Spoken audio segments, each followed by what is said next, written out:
أمريكا تحت رجلنا. الله أكبر. الموت لأمريكا، الموت لإسرائيل. الله نتعليهم ناسنا أسلا. بايك أقصى، بايك أقصى، بايك أقصى.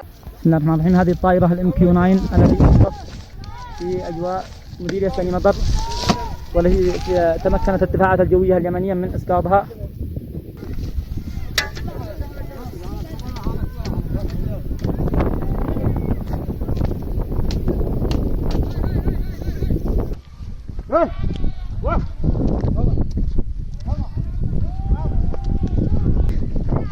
هذا كلها كلافتها التمرين